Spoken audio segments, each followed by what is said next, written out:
Je vais présenter un peu ma ferme avant pour que vous compreniez après ce que je vais vous expliquer sur l'autonomie. Voilà, donc Jean Nilon, donc moi je suis paysan à Saint-Martin-d'Out dans le nord de la Drôme, avec ma femme Aurore et nos 4 enfants. Donc pour ma part, j'ai grandi dans la ferme familiale.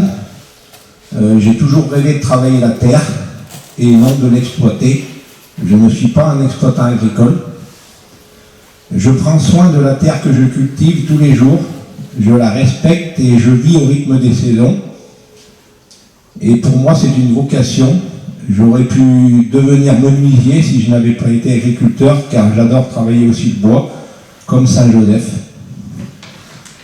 Donc je me suis installé en 1999.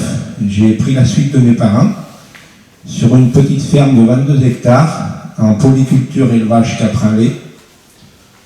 Voilà, donc je suis contraint à un relief accidenté, très morcelé sur mon exploitation, avec des parcelles de textures très diverses, mais c'est une contrainte, mais aussi c'est un atout car on fait plein de cultures différentes, comme vous allez voir par la suite.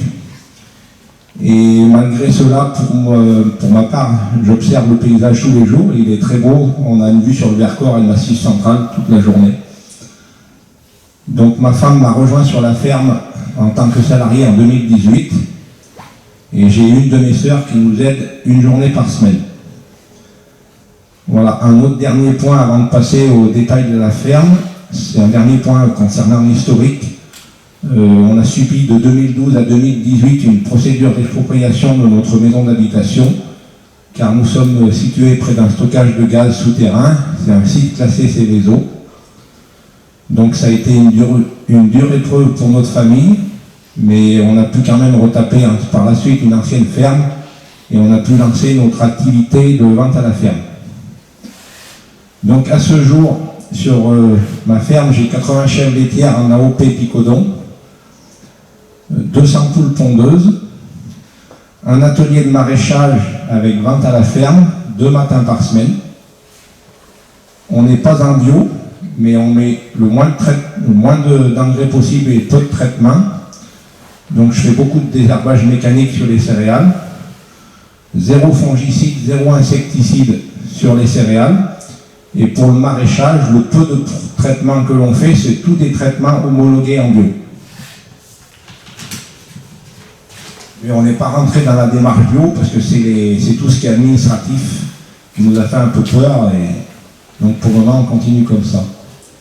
Voilà. Donc à l'heure actuelle, la superficie de la ferme est de 35 hectares. Donc il y a 15 hectares de céréales. Donc je fais de l'orge, de l'avoine, du maïs, du métail grain pour nourrir les chèvres, du blé et du sorgho grain et du tournesol qui est complété avec le métail pour nourrir les poules. Donc je vends à la COP un peu de ces céréales s'il y a une bonne récolte, ça dépend des années. Et puis je fais aussi du grand épeautre et du blé Florence Aurore qui est transformé en farine pour la vente directe.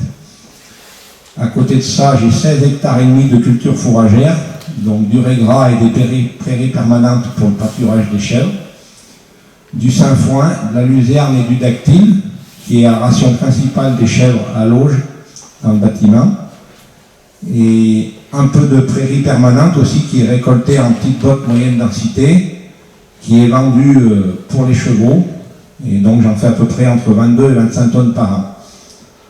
Voilà, donc avec la paille que je récolte pour la litière des animaux, je fais à peu près entre 5000 et 7000 petites bottes moyenne densité tous les ans.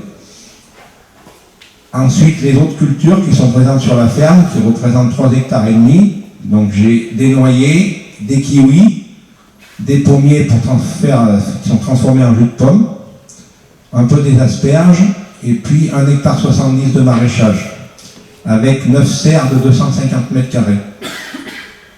À côté de ça, j'ai une petite activité de bois de chauffage, pour chauffer pour moi et puis pour vendre un petit peu aussi. Et puis quand j'aime bien couper du bois, et à chaque fois que je trouve un bel arbre, je le garde et je le fais scier pour la menuiserie des années plus tard. J'ai 2 petits lacs collinaires de 1200 mètres cubes pour l'irrigation, principalement du maraîchage, et ils sont alimentés par des sources. Donc j'en viens au point de l'autonomie sur ma ferme.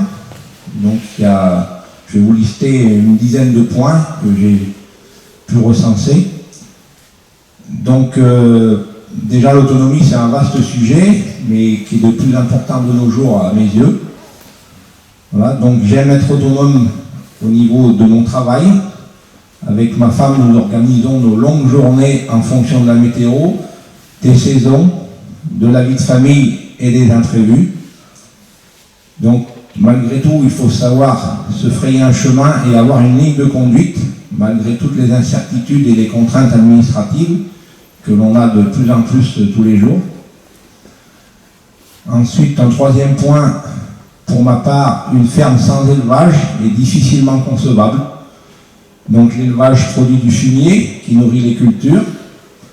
La luzerne, le sainfoin et le méteil apportent de l'azote au sol pour nourrir les cultures. Ensuite, l'alternance du céréal et des fourrages, ainsi que des cultures d'été et des cultures d'hiver, assure une bonne rotation. Donc j'ai des rotations de 7, 8, voire 10 ans. Et ensuite, le maraîchage assure une bonne diversification des productions et sécurise le revenu. Quatrième point, ma ferme est autonome pour nourrir les deux élevages, les poules pondeuses et les chèvres. Je n'achète aucun produit, tout est produit sur la ferme. Ensuite, pour l'irrigation aussi, je suis autonome en eau, c'est des sources, je n'ai pas de puits, je n'adhère pas à un syndicat d'irrigation. Concernant les semences de ferme, j'essaye d'en garder le plus possible, surtout les céréales d'hiver.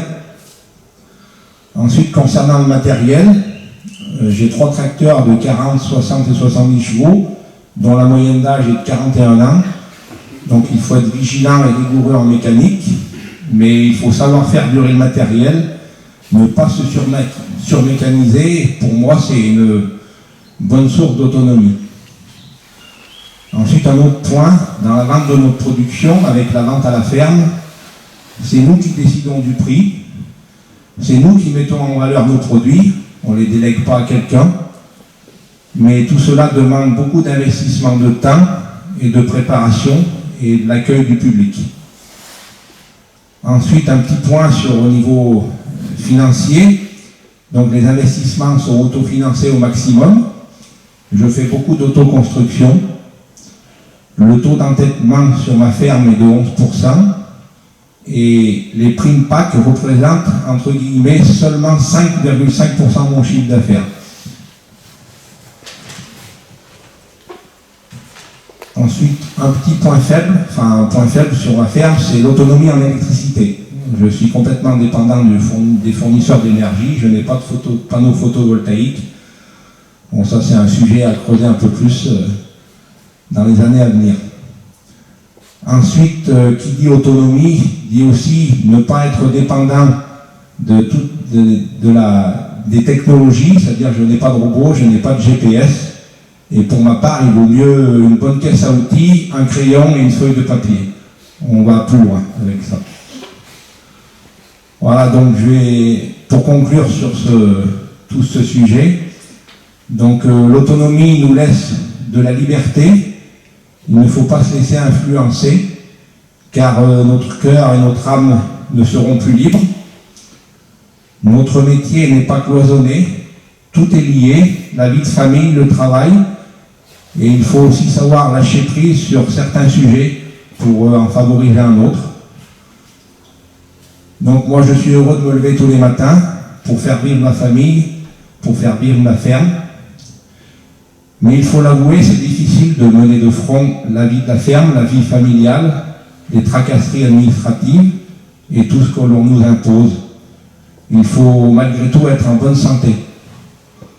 Tout cela implique un don de soi total pour exercer notre métier de paysan, mais on est récompensé tous les jours par la nature.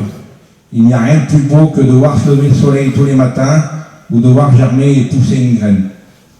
Merci.